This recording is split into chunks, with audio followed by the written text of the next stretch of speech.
ব্যারাকপুরে ভোটের আগেই তৃণমূল প্রার্থী পার্থর উন্নয়ন বার্তার পঞ্চবাণে কুপকাত অর্জুন। মানুষের ভোটে নির্বাচিত হয়ে সাংসদ হলে কি কি করবেন ব্যারাকপুর তৃণমূল প্রার্থী তথা রাজ্যের সেচ ও জলপথ মন্ত্রী পার্থ ভৌমিক?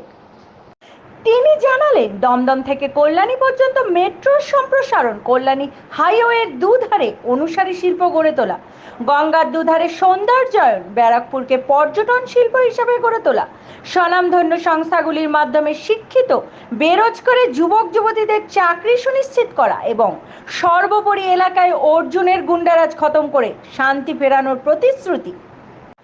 আর এতেই বাজিমাত করলেন তিনি, কারণ বিগত তিনবারের বিধায়ক পার্থ ভৌমিক নৈহাটির ক্ষেত্রে যা বলেছেন তার সবটাই পালন করেছেন অতীতে। জাতীয় স্তরের ফুটবল স্টেডিয়াম থেকে শুরু করে বাস টার্মিনাস, হকার্স মার্কেট থেকে শুরু করে রাস্তাঘাট কিংবা পুনর্বাসন সাফল্যের সঙ্গে করেছেন সবটাই। ফলে জনপ্রতিনিধি হিসাবে এলাকায় তার জনপ্রিয়তা প্রশ্নাতীত। তাই ভোটের আগে উন্নয়ন আর শান্তির বার্তা দিয়ে জনগণ মন অধিনায়ক হয়ে উঠেছেন ব্যারাকপুর লোকসভার তৃণমূল প্রার্থী পার্থ ভৌমিক। দেখে নেব এই কালে সেই বিশেষ প্রতিবেদন।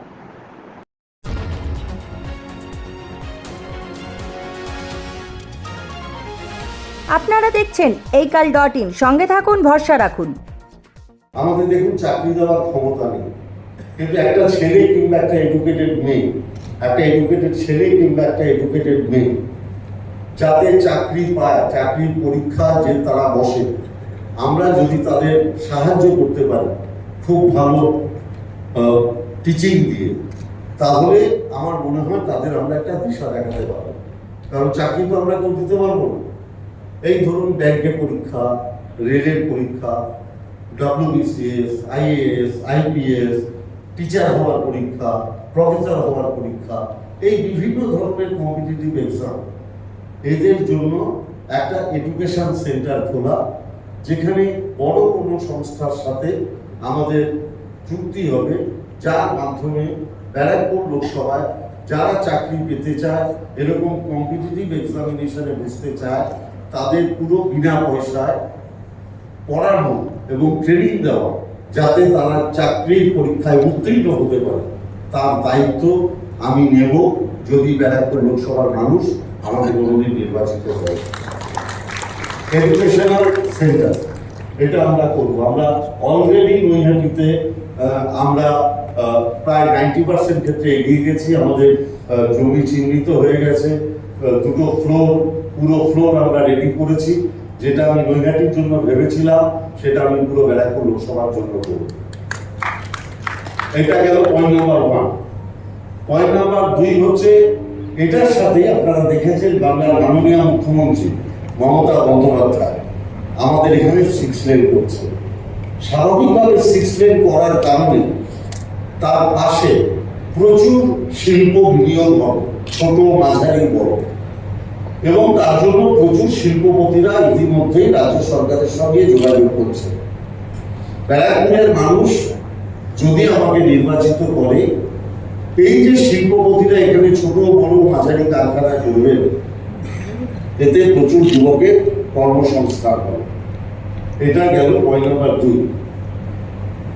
পয়েন্ট নাম্বার 3 হচ্ছে যে আপনারা দেখেছেন যে গুজরাটে যে পলি, তাকে প্রমোট করার জন্য আমাদের জুট শিল্প ক্রমশ ক্ষতিগ্রস্ত হচ্ছে।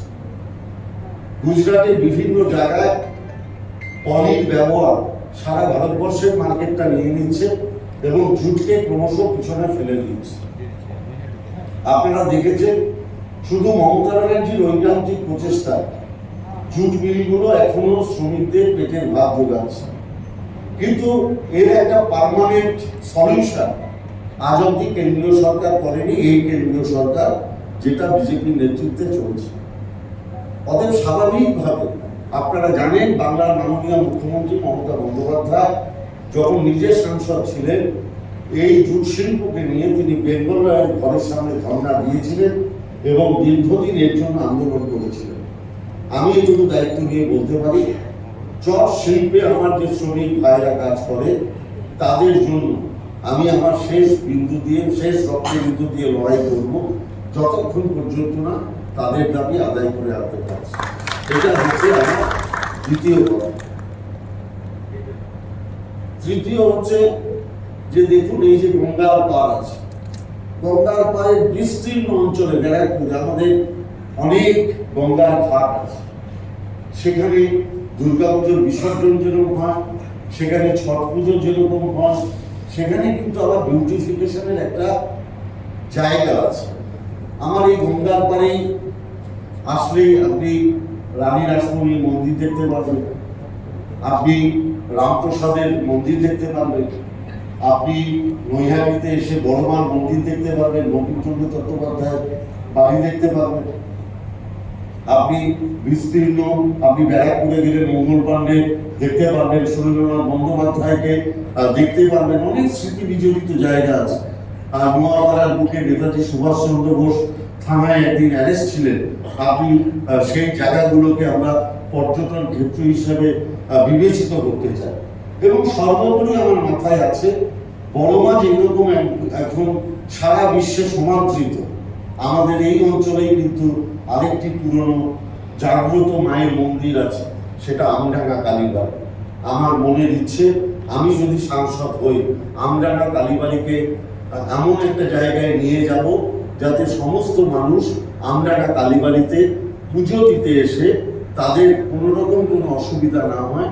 পর্যটকের মানচিত্রে আমডাঙ্গা কালীবাড়ির নাম যাতে থাকে, আমি আমার শেষ রক্তবিন্দু দিয়ে সেটা চেষ্টা করব। এইটা আমার মনের কথা, যেটা আমাকে সবাই বলেছে যে দীনেশ্রী মেদির আমলে একবার ব্যারাকপুর অব্দি মেট্রো হওয়ার কথা ছিল, কিন্তু যে কোনো কারণেই হোক ব্যারাকপুর অব্দি মেট্রো হয়নি।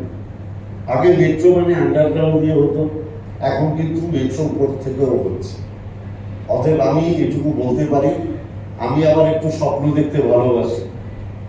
আমি ব্যারাকপুর অব্দি চাই না, আমি কল্যাণী অব্দি মেট্রো চাই। এইটা হচ্ছে আমার মনে ইচ্ছে। দেখুন, অনেকে বলেন যে অবাস্তব স্বপ্ন, আমি মনে করি কোনোটাই অবাস্তব না। নৈহাটিতে যখন আমি বলেছিলাম নৈহাটি স্টেডিয়াম হবে, অনেকে হেসেছিল, বলেছিল ওটা গল্প। সিপিএম 34 বছরে পারেনি, জ্যোতিবাবু শিলান্যাস করেছে, সুভাষ চক্রবর্তী শিলান্যাস করেছে, কেউ পারেনি, কেউ মিথ্যা কথা বলছে।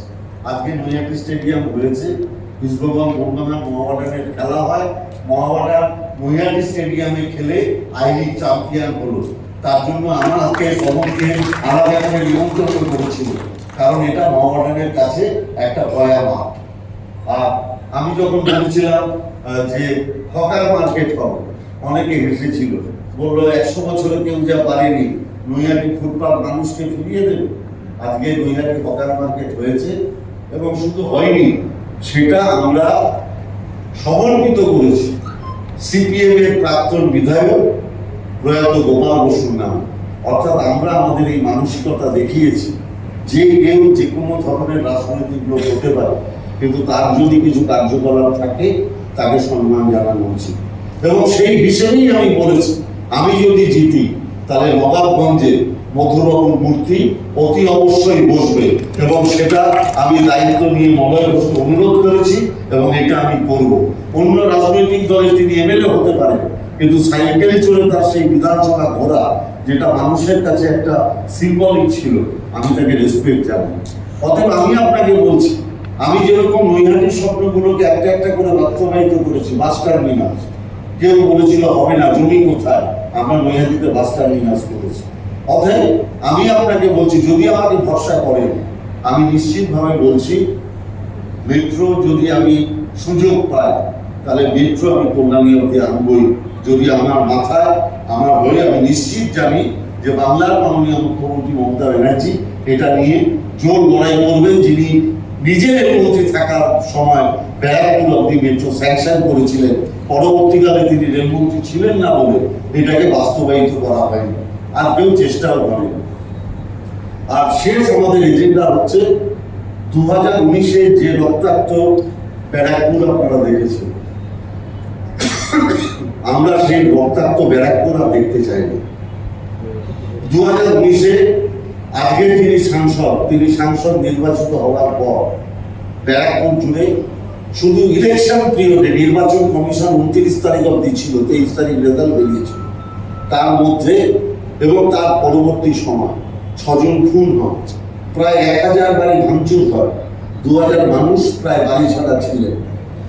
সারা জায়গায়, সারা ভাটপাড়া জুড়ে ব্যবসা বন্ধ, সারা ভাটপাড়া জুড়ে বাচ্চা বাচ্চা ছেলেমেয়েরা একটা স্কুলে যেতে পারছে না, জগদ্দলে ব্যবসা বন্ধ, বাচ্চারা স্কুলে যেতে পারছে না, নোয়াপাড়ার গাউলিয়া ফিডার রোড ব্যবসা বন্ধ, দৌড়দৌড়ি, চিৎকার, মোটর সাইকেলের আওয়াজ, গৌরীপুর ব্যবসা বন্ধ, টোটাল বীজপুর, হাজিনগর, হালিশহর, বীজপুর সমস্ত জায়গায় তাণ্ডব এবং মোটর সাইকেলের দাবদাবাড়ি, বোম গুলির আওয়াজ, মানুষ সন্ত্রস্ত।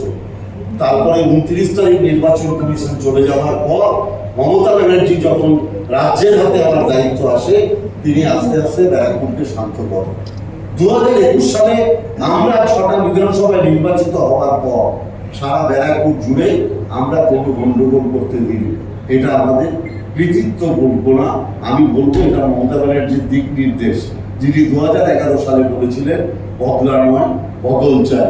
আমরা 2021-এ জিতে ব্যারাকপুরের মানুষকে বলেছিলাম, আমার মাথা নত করে দাও হে প্রভু তোমার চরণ তলে। ব্যারাকপুরের মানুষের কাছে আমরা আশীর্বাদ চেয়েছিলাম, আজকেও বলছি, যদি ব্যারাকপুরের মানুষ আমাকে সাংসদ হিসেবে নির্বাচিত করে, আমি বাংলার মাননীয় মুখ্যমন্ত্রী মমতা ব্যানার্জি এবং আমার দলের নেতা অভিষেক বন্দ্যোপাধ্যায়ের প্রতিনিধি হিসেবে দিল্লি যেতে পারি, আমি ব্যারাকপুরের বুকে আমার সাধ্যমতো চেষ্টা করে এই বোমগুলির আওয়াজ আমি বন্ধ করে দেব। কেউ গুন্ডামি করবে আর তার ভয়ে ব্যারাকপুরের মানুষ কাঁপবে, সে জিনিস আমি দায়িত্ব নিয়ে বন্ধ করে দেবো, শুধু যদি আপনাদের আমি পাশে পাই। আমি ব্যারাকপুরের মানুষের কাছে করজোড়ে আবেদন করছি, এই গুন্ডামির বিরুদ্ধে আসুন।